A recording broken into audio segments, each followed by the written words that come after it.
Hello, well wishers, and welcome to my channel Aspiring Minds. Today, we are going to set on a musical journey as we uncover the line by line meaning of the poem The Harp of India, written by Henry Louis Vivian Derozio. So, grab your virtual seats and let's begin.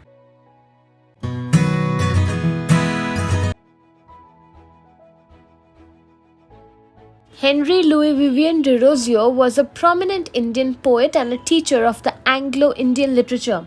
He was born in Calcutta, which is now known as Kolkata, the city of joy. He was a Portuguese Indian origin person. He was a teacher at the Hindu College in Calcutta, where he inspired the students to think independently and question the rules and regulations which were imposed by the society.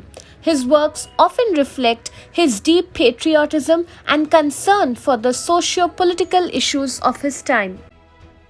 Now, to tell you about the title of the poem, you might wonder the Harp of India directly refers to a central metaphor that will be used in the poem.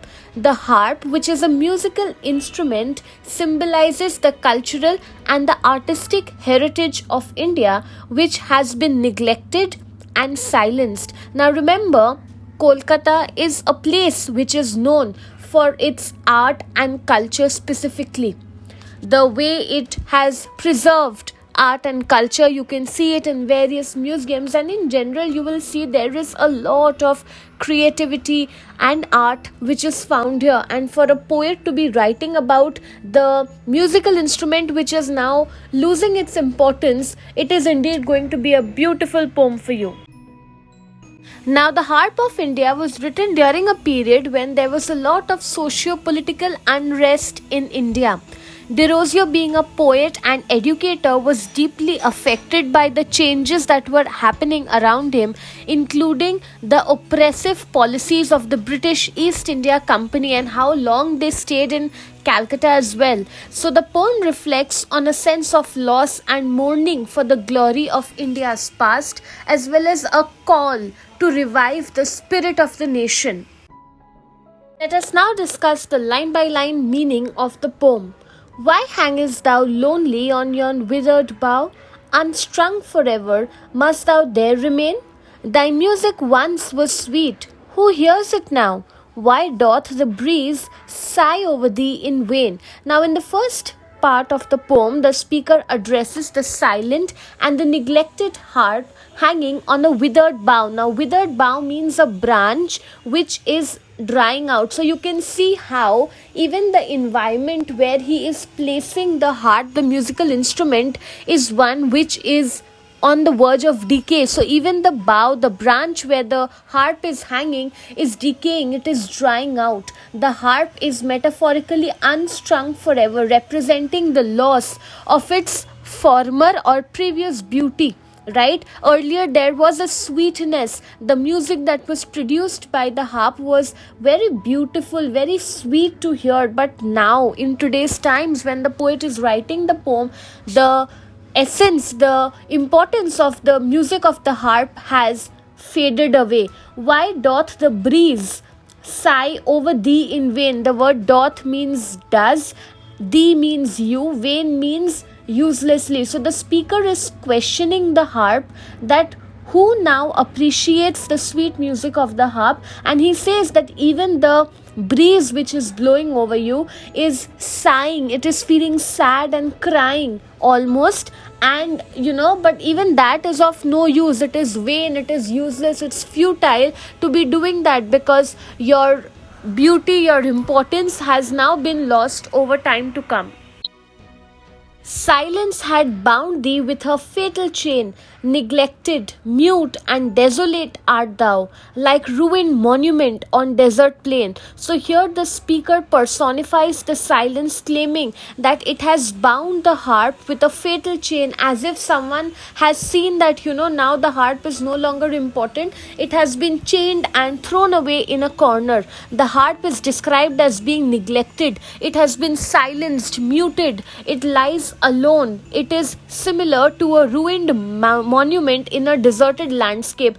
This reminds me about a poem called Ozymandias by W.B. Yeats, which is already live on my channel. Over there also it shows how a ruined statue now stands in a vast open desert. In this case, even there they were trying to tell about how you should preserve art. Here also, harp is a musical instrument and its importance has now faded away. Oh, many a hand more worthy far than mine, once thy harmonious chords to sweetness gave. So the speaker acknowledges that there was a time where there were more skilled hands, more skilled musicians than mine, which brought out the sweetness that was there when the chords of your harp was played.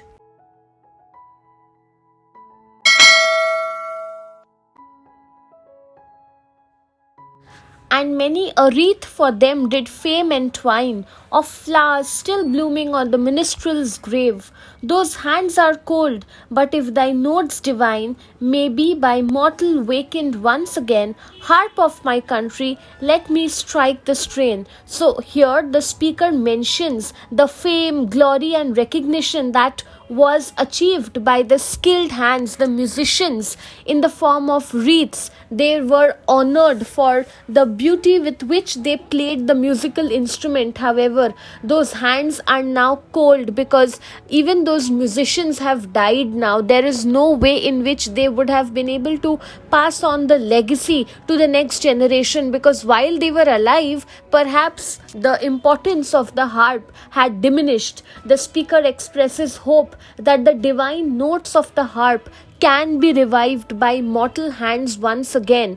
In the final line of the poem, the speaker gives a direct appeal to the harp, personifying it as if it is the speaker's country, as if, it is India. The speaker expresses a desire to play the harp once again, to revive India's culture and artistic heritage.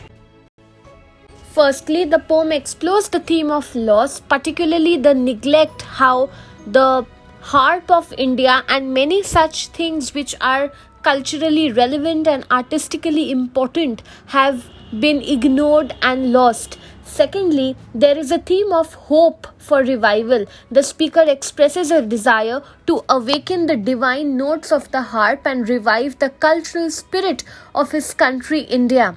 And thirdly, we see Derozio's deep love for his country, which is evident throughout the poem, because he mourns the loss of India's past glory and wants it to be restored. He wants India to be culturally rich and artistically beautiful. So we see that the poem is both a lament for the past and a hopeful call for the restoration of India's cultural glory.